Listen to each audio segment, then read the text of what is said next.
तो चलिए शुरू करते हैं। Hello everybody, Har Har Mahadev. આજે મારા ધ્યાન્સનો હેપી બર્થડે છે અને અમે જાય છીએ ધ્યાન્સ માટે ગિફ્ટ લેવા। મેં તો કેટલું બધું વિચારી લીધું હતું કે મારા બર્થડેમાં તો મેં કાંઈ કર્યું નથી, પણ ધ્યાન્સના બર્થડેમાં હું સરસ મજાની મેકઅપ કરીને રેડી થઈશ। પણ જો કાંઈ એટલે કાંઈ થયું નહીં, કેમ કે કાંઈ ટાઈમ જ નહોતો। ફટાફટ જેવી તેવી રેડી થઈ ગઈ અને અમે પહોંચી ગયા ધ્યાન્સ માટે સાયકલ જોવા। કે વારે ઘડે સોસાયટીમાં બધા છોકરાઓને સાયકલ ચલાવતા જોવે ને ધ્યાન્સ દર વખતે રોવે છે, એટલે વિચાર્યું કે સાયકલ લઈ દઈ। સાયકલ પણ આપણે લીધી છે, પણ આગળ હું તમને બતાવું છું કે કઈ સાયકલ લીધી છે। હવે આપણે ઘરે પહોંચી ગયા છીએ। ધ્યાન્સભાઈ રસ્તામાં સૂઈ ગયો હતો, એટલે એને સુવડાવી અને પછી મેં અને પતિદેવે થોડા ઘણા બલૂન ફૂલાવ્યા અને નાનું એવું સરપ્રાઈઝ પ્લાન કર્યું એના માટે। હવે નાનું એવું સરપ્રાઈઝ પ્લાન આપણો તૈયાર થઈ ગયું છે ને જો આ બલૂનમાં મેં ખોટા ફંદાઈ કરીને ખાવ। પછી તો ધ્યાન્સભાઈને જગાડવો કઈ રીતે એ વિચાર કરતા હતા। પછી તો ટીવીનું વોલ્યુમ ફાસ્ટ કરીને અમે બર્થડે સોંગ વગાડ્યું, એટલે ધ્યાન્સભાઈ જાગીને બહાર આવ્યો, પણ ઊંઘ પૂરી નહોતી થઈ એટલે ધ્યાન્સભાઈ રોવા માંડ્યો।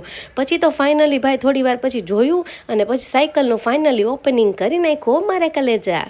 હો સુખનો સૂરજ ઉગાડી દીધો મારા નાથે, દુનિયા આખી જોતી રહી જાય આપ્યો ચાર હાથે, ઘટવા નથી દીધું વાલે અમને કોઈ વાતે, હજાર હાથવાળાનો હાથ છે અમારી માથે। આમ તો મારો અવાજ બિલકુલ ચાલતો નથી કલેજાઓ, કેમ કે કફ મને બહુ બધો છે, છતાંય મેં ધ્યાન્સ માટે સોંગ ગાઈ નાખ્યું છે। ધ્યાન્સભાઈના પપ્પા એના માટે ફટાકડા પણ ફોડી નાખ્યા છે।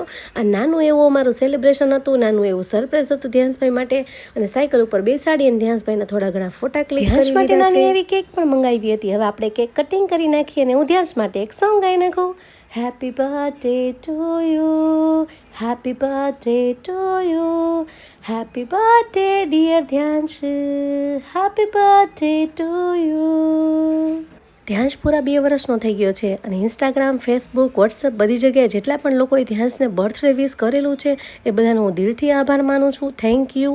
અને આ છે મારી નાની એવી દુનિયા। તમને અમારું બર્થડે સરપ્રાઈઝ પ્લાન કરેલું કેવું લાગ્યું તો મને જરૂરથી કોમેન્ટ બોક્સમાં જણાવજો, અને ધ્યાંશનું ગિફ્ટ કેવું લાગ્યું એ પણ મને જરૂરથી જણાવજો। અને હજી આગળ આપણે ઘણી બધી મસ્તી કરી છે, પણ આ એક વિડીયોમાં બધું બતાવવું પોસિબલ ન હતું, એટલા માટે હું એનો પાર્ટ 2 બનાવીશ ધ્યાન્સના બર્થડેનો, અને ત્યાં સુધી બધાએ મારા વિડીયોને કન્ટિન્યુ કરવાનું છે અને આગળ તમને બતાવીશ કે મેં આગળ કેવી કેવી મોજ મસ્તી કરી હતી। તો જો તમને મારા વિડીયો ગમતા હોય તો અત્યારે જ જઈને પહેલાં ફોલો કરી આપો, લાઇક, શેર અને કોમેન્ટ કરવાનું પણ બિલકુલ ભૂલતા નહીં, અને હા, મારી યુટ્યુબ ચેનલ પણ જરૂરથી સબસ્ક્રાઈબ કરી નાખજો। તો ચાલો મિત્રો, મળીએ નેક્સ્ટ વિડીયોમાં, ત્યાં સુધી ટાટા બાય બાય।